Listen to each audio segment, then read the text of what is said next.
जय हिंद दोस्तों, स्वागत है आपका हमारे YouTube channel path to success में। इस वीडियो में बात करेंगे हम एमटीएस के एग्जाम से related most important world geography. तो इसमें हम देखेंगे वर्ल्ड ज्योग्राफी में काफ़ी सारे टॉपिक जो है एमटीएस के एग्जाम में पूछे जाते हैं। जैसे वर्ल्ड से आपका महासागर हो गए, महासागर, फिर उसके बाद है आपका जैसे कि वाटरफॉल है, जलप्रपात है, झीलें हैं, प्रमुख पर्वत शिखर हैं, प्रमुख नहरें हैं, जल संधियां हैं, जल डबरू मध्य हैं, प्रमुख द्वीप हैं। तो यहाँ से कोई ना कोई एक क्वेश्चन जरूर बनता है एमटीएस के एग्जाम में, चाहे किसी भी स्टेट का एमटीएस का एग्जाम हो या फिर सेंट्रल गवर्नमेंट का किसी भी का पेपर हो। तो शुरू करते हैं वर्ल्ड ज्योग्राफी के महासागर से रिलेटेड देख लेते हैं मोस्ट इम्पोर्टेंट फैक्ट। तो बात करें तो सबसे बड़ा महासागर कौन सा है, तो वो है प्रशांत महासागर। प्रशांत महासागर है जो जिसका क्षेत्रफल कितना है, 16 करोड़ 57 लाख 23,740 किलोमीटर। ये विश्व का सबसे बड़ा महासागर है जिसका क्षेत्रफल है 16 करोड़ 57 लाख 23,740 किलोमीटर। अगर हम इसकी शेप की बात करें तो इसकी शेप कहीं तक सर्कल है, गोल है। इसकी जो इसका शेप है वो सर्कल में है। और दूसरे नंबर पे जो क्षेत्रफल में सबसे बड़ा महासागर है वो है अटलांटिक महासागर। अटलांटिक महासागर जिसका क्षेत्रफल है 8 करोड़ 29 लाख 63,800 किलोमीटर। ये दूसरा विश्व का सबसे बड़ा महासागर है और इसकी शेप है एस टाइप। कई बार ये क्वेश्चन भी पूछ लिया जाता है और कई एग्जाम में आया भी है कि प्रशांत महासागर की शेप कैसी है, अटलांटिक महासागर की शेप कैसी है, हिंद महासागर की शेप कैसी है, आकृति किस आकृति में है ये। तो प्रशांत है सर्कल में, अटलांटिक है एस की आकृति में। तीसरा जो महासागर है वो हिंद महासागर है। सबसे बड़ा जो तीसरा महासागर है वो हिंद महासागर है और इसका जो क्षेत्रफल है 7 करोड़ 34 लाख 25,500 किलोमीटर है। ठीक है दोस्तों, इसकी जो शेप है वो आपको मिलेगी n type. N n shape में मिलेगी, इसकी आकृति जो मिलेगी वो एन में मिलेगी। अटलांटिक की एस में मिलेगी और प्रशांत की सर्कल में मिलेगी। हिंद महासागर एकमात्र ऐसा महासागर है जो जिसका नाम किसी महाद्वीप के ऊपर रखा गया है। इसको जो इंडियन पेनिनसुलर है, भारतीय उपमहाद्वीप है, उसके ऊपर ही इसका नाम हिंद महासागर रखा गया है। तीसरा जो सबसे बड़ा महासागर है वो है आर्कटिक महासागर। ये आपको मिलेगा नॉर्थ पोल में, आर्कटिक महासागर। और इसका जो क्षेत्रफल है 1 करोड़ 40 लाख 56 हजार किलोमीटर है। जबकि अंटार्कटिक महासागर का जो क्षेत्रफल है वो अप्राप्त है, क्योंकि ये कई जगह टुकड़ों में और कई जगह ऐसे जगहों पर है जो कि या तो बिल्कुल बर्फ में है, कहीं पानी है, कभी मौसम के अनुसार वहां पानी होता है, कहीं कई बार पानी नहीं होता है। तो इसका क्षेत्रफल जो है अप्राप्त अप्राप्त है। इसका क्षेत्रफल का पता नहीं लगाया जा सका है। तो इतना आपको समझ में आ गया होगा कि प्रशांत महासागर सबसे बड़ा है और ये सर्कल शेप में है। अटलांटिक दूसरा सबसे बड़ा महासागर है और ये एस शेप में है। हिंद महासागर तीसरा सबसे बड़ा महासागर है और ये एन शेप में है। और एकमात्र ऐसा महासागर है जो किसी उपमहाद्वीप के नाम के ऊपर इसका नाम रखा गया है। अब बात करते हैं प्रमुख जलप्रपात की, यानी कि वाटरफॉल की। यानी कि वाटरफॉल वाटरफॉल्स की बात करेंगे हम। तो जो कि सबसे ऊंचा माना जाता है एंजिल जलप्रपात। ये एंजिल जलप्रपात कहाँ पे है? तो ये आपको मिलेगा वेनेजुएला। वेनेजुएला पड़ता है, साउथ अमेरिकी देश है ये वेनेजुएला।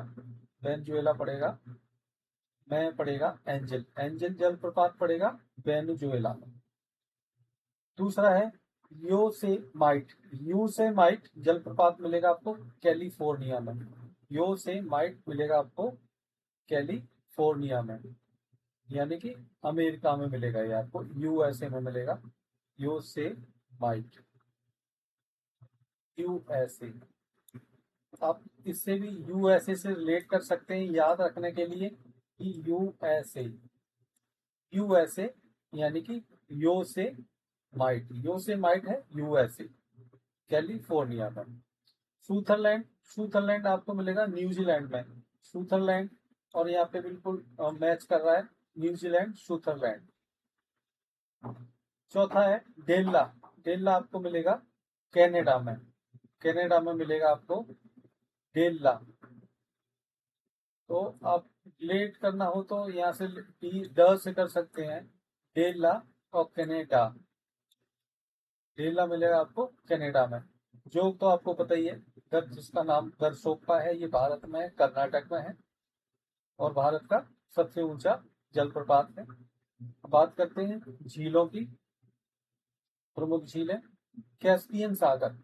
कैस्पियन सागर आपको मिलेगा, कैस्पियन सागर आपको मिलेगा रूस, कजाकिस्तान, तुर्कमेनिस्तान, अजरबैजान तथा ईरान के बॉर्डर के साथ लगा हुआ है कैस्पियन सागर। और ये वर्ल्ड की सबसे बड़ी झील कौन सी है? कैस्पियन सागर है। सबसे बड़ी जो झील है वो कैस्पियन सागर है। और 5 देशों के बॉर्डर इसके साथ टच होते हैं। एक रूस है, कजाकिस्तान, तुर्कमेनिस्तान, अजरबैजान तथा ईरान। इम्पोर्टेंट है क्योंकि ये वर्ल्ड की सबसे बड़ी झील भी है, और इसका नाम सागर है क्योंकि ये झील इतनी बड़ी है कि सागर के रूप में एक, आप इसको सागर समझ सकते हैं। कैस्पियन सागर सबसे बड़ी झील है। सुपीरियर झील, सुपीरियर झील मिलेगी आपको अमेरिका तथा कनाडा में। अमेरिका तथा कनाडा में मिलेगी सुपीरियर झील। लेक सुपीरियर झील है, ये वर्ल्ड की सबसे बड़ी फ्रेश वाटर लेक है। फ्रेश वाटर लेक है सबसे बड़ी सुपीरियर झील, जो कि पड़ती है अमेरिका तथा कनाडा में। तीसरी है विक्टोरिया झील। विक्टोरिया झील और विक्टोरिया रिवर को आप कंफ्यूज नहीं होना है। विक्टोरिया झील अलग है और विक्टोरिया रिवर अलग है। तो विक्टोरिया झील पड़ेगी केन्या में, युगांडा में और तंजानिया में। केन्या, युगांडा और तंजानिया में पड़ेगी विक्टोरिया झील। आगे है ह्यूरन झील। ह्यूरन झील मिलेगी आपको यूएसए और कनाडा में। यूएसए और कनाडा में मिलेगी ह्यूरन झील। मिशिगन झील, मिशिगन मिलेगी आपको संयुक्त राज्य अमेरिका में। संयुक्त राज्य अमेरिका में मिलेगी मिशिगन। टांगानिका झील, टांगानिका झील मिलेगी आपको तंजानिया, जेम्बिया तथा जेरे में। तंजानिया, जेम्बिया, जेम्बिया तथा जेरे में मिलेगी टांगानिका झील। बैकाल झील, बैकाल झील मिलेगी आपको रूस में। बैकाल झील वर्ल्ड की सबसे हाईएस्ट झील है। सबसे हाईएस्ट झील है कौन सी? बैकाल झील। ये मिलेगी आपको रूस में। सॉरी, बैकाल झील जो है सबसे डीपेस्ट है, डीपेस्ट, डीपेस्ट,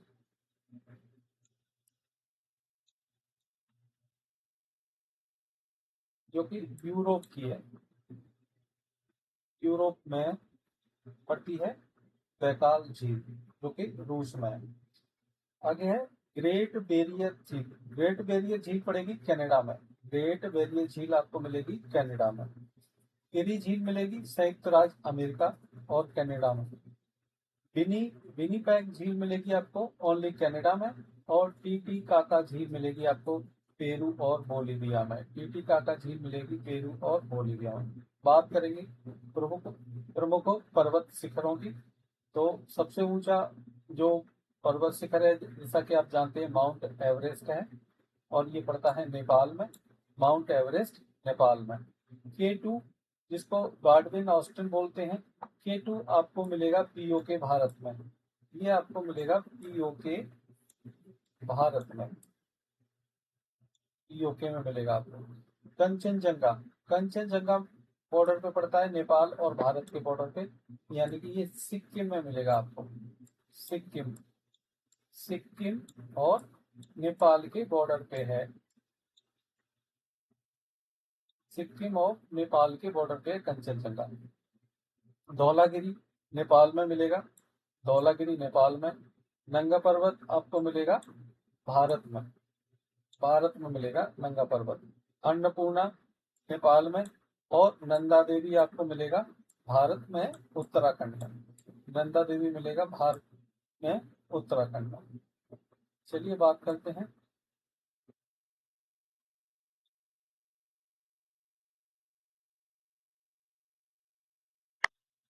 नहरों की।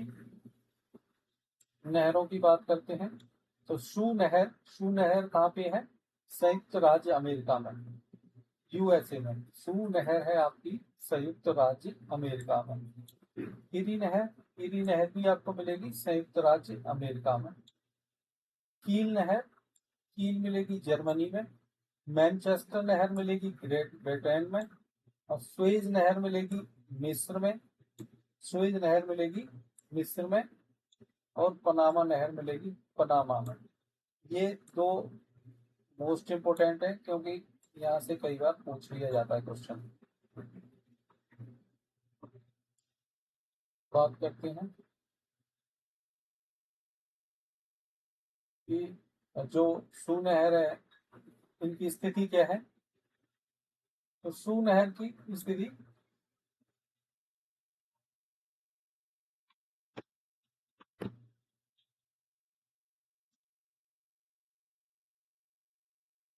सू नहर आपको मिलेगी सुपीरियर झील और यूरन झील के मध्य। इरी नहर आपको मिलेगी इरी झील और मिशिगन झील के मध्य। कील नहर मिलेगी आपको उत्तरी सागर और बाल्टिक सागर के मध्य, उत्तरी सागर और बाल्टिक सागर के मध्य मिलेगी आपको।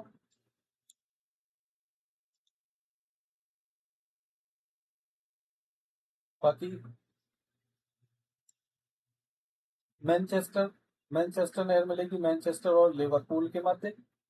सुएज नहर, क्वेश्चन पूछा जाता है कई बार, सुएज नहर किसको कनेक्ट करती है? तो सुएज नहर करती है लाल सागर और भूमध्य सागर, रेड सी और मेडिटेरियन सी, मेडिटेरियन सी और रेड सी, इन दोनों को कनेक्ट करती है, लाल सागर और भूमध्य सागर को।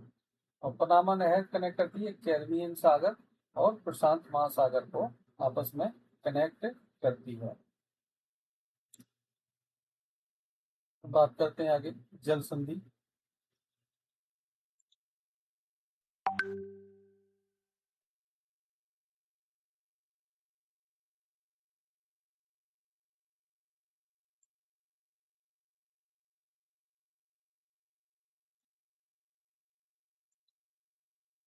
बात करते हैं जल संधियों की।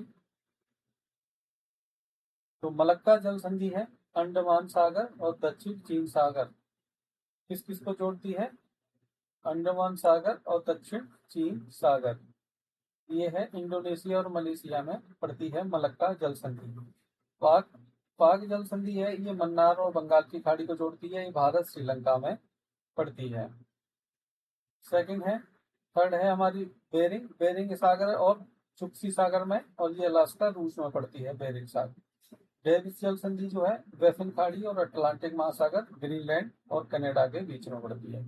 हडसन जो है, जिसको अभी हडसन को चेंज करके अमेरिका की खाड़ी, गल्फ ऑफ अमेरिका, इसको नया नाम दिया गया है, ये पड़ती है आपकी हडसन खाड़ी और अटलांटिक महासागर कनाडा में। जिब्राल्टर है, जिब्राल्टर कहाँ पे है? भूमध्य सागर और अटलांटिक सागर। मैगिलन, मैगिलन है प्रशांत एवं दक्षिणी अटलांटिक महासागर में, चिली में मैगिलन। फ्लोरिडा, फ्लोरिडा है मैक्सिको की खाड़ी, मैक्सिको की खाड़ी और अटलांटिक महासागर के मध्य अमेरिका की युवा में। सुंडा, सुंडा आपको मिलेगी जावा सागर और हिंद महासागर इंडोनेशिया में, और कारीमाटा पड़ेगी दक्षिणी चीन सागर और जावा सागर इंडोनेशिया। तो एक बार इनका रिवीजन जरूर करें। देखते हैं प्रमुख जल डमरू मध्य। जैसे कि अभी हम पढ़ रहे थे, जैसे बेरिंग है, बेरिंग आर्कटिक और बेरिंग सागर में, अलास्का में और रूस, अलास्का व रूस के मध्य है। जिब्राल्टर है भूमध्य सागर अटलांटिक के मध्य। डोवर है उत्तरी सागर अटलांटिक। मलक्का है जावा सागर बंगाल की खाड़ी के मध्य। और फ्लोरिडा है मैक्सिको की खाड़ी तथा अटलांटिक के मध्य। बात करेंगे प्रमुख द्वीपों की। कौन सा द्वीप कहाँ पर स्थित है? ग्रीनलैंड। तो ये ग्रीनलैंड आपको मिलेगा आर्कटिक महासागर में। न्यू गिनी पश्चिमी प्रशांत महासागर। मेडागास्कर आपको मिलेगा हिंद महासागर में। मेडागास्कर कहाँ मिलेगा? हिंद महासागर में। बैफिन द्वीप कनाडा में, बैफिन द्वीप कनाडा उत्तरी आर्कटिक महासागर में। सुमात्रा इंडोनेशिया हिंद महासागर। Honshu Japan. जावा द्वीप आपको इंडोनेशिया हिंद महासागर में मिलेगा, और श्रीलंका में मिलेगा आपको, श्रीलंका द्वीप मिलेगा आपको हिंद महासागर में स्थित। एक स्मार्ट क्वेश्चन है, तापमान का चक्रवर्ती प्रतिलोमन साइक्लोनिक इन्वर्सन ऑफ टेम्परेचर क्या है? तो इसका जवाब है शीतोष्ण कटिबंधीय चक्रवात के शीत पाता पर शीतल भारी वायु गर्म हल्की वायु के क्षेत्र में प्रवेश करती है और गर्म हल्की वायु को ऊपर की ओर ढकेल देती है, जिसके परिणाम स्वरूप नीचे ठंडी वायु और ऊपर गर्म वायु की स्थिति उत्पन्न हो जाती है। इसे तापमान का चक्रवाती प्रतिलोमन कहते हैं। यह स्थिति अस्थायी होती है और चक्रवात के अवसान के साथ समाप्त हो जाती है। यानी कि ठंडी वायु नीचे होगी और उसके ऊपर गर्म वायु होगी। इसको क्या बोलते हैं? इसको बोलते हैं तापमान का चक्रवाती प्रतिलोमन। दोस्तों वीडियो पसंद आई हो तो चैनल को सब्सक्राइब करें। Thank you so much.